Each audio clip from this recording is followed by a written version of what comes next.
Senator Baldwin. Thank you. Secretary DeVos, we had a chance to meet prior to your confirmation hearing, and you and I talked about a lot of issues, but one of the things that appeared to be an area of agreement was the importance of career and technical education, otherwise known as CTE.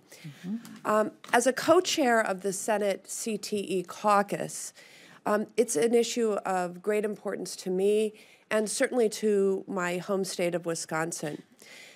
Yet I look at your proposed budget cuts for the Perkins Career and Technical Education Act. It's a $168 million cut, and the more than $1.5 billion in cuts through the elimination of the Student Support and Academic Enrichment Grant and the 21st Century Community Learning Centers program that some of my colleagues have been asking you about from both sides of the aisle. Both of these programs can be used to support STEM education. And instead, you propose an unauthorized $20 million competitive grant for career and technical education programs in STEM fields. So I want to ask you, how would $20 million for competitive grants make up for or replace the more than $1.5 billion in formula funding for programs that could support career and technical education and STEM education efforts in every state? Senator, thanks for that question, and let me reiterate, we do share the real interest in ensuring that students have all the options on the table for pursuing really great futures through career and technical education. I want you to speed up your answer because I have two more questions I want to get in my time. So get to the... One of, again, as we talk about higher ed legislation, I think career and technical education needs to be a part of that broader discussion. And right now we have a lot of efforts that really overlap this, housed in the Department of Labor and administered there. I think there are some So you're duplicative suggesting things. that this $20 million competitive grant would do the job because spur some innovation the others and are all creativity. duplicative. No, it's meant to really spur some innovation and encourage and foster some innovation and creativity. While eliminating the others. Okay, I want to get on to my next question. College affordability is a huge issue.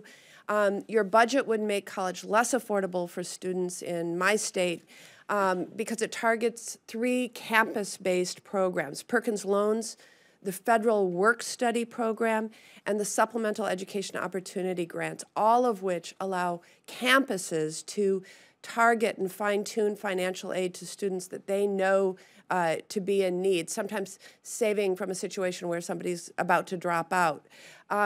Yet your budget slashes all of them, including the Supplemental Education Opportunity Grants. It cuts work-study in half and supports an end to the Perkins loan program. That program, by the way, has provided over $60 million in aid to students in need in Wisconsin this past academic year.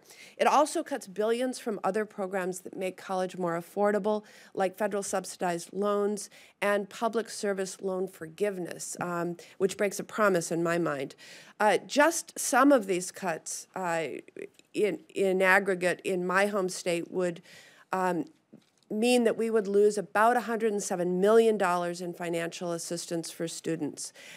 How do these truly draconian cuts in federal financial aid programs reflect anything other than an effort to push college further out of reach to more and more young people? The budget really seeks to make college and higher ed more options more flexible for students. The Perkins, just to recall, the Perkins campus-based programs that I was talking funding about was are not particularly reauthorized. flexible because they're controlled at the local level. Remember, the Perkins funding was not reauthorized by Congress, so it is in effect right now. Well, again, going back to the bigger picture, offering year-round Pell, giving more flexibility to students to pursue their education as quickly or over as long a period of time as they need, fitting it, realizing that students today have different needs and are going to go about their higher ed in different manners. The other program to which you were referring, the SEOG, is duplicative of Pell, and we really think that, again, focusing on the students who are most Secretary in need DeVos, of having the most direct control out of it through the Pell program is really going to Secretary DeVos, I'm going to cut you off because we've run out of time, but I hope to get to a third question, so I will submit it for the record relating to the Title IX guidance to schools about the rights of transgender students. Thank you, Senator.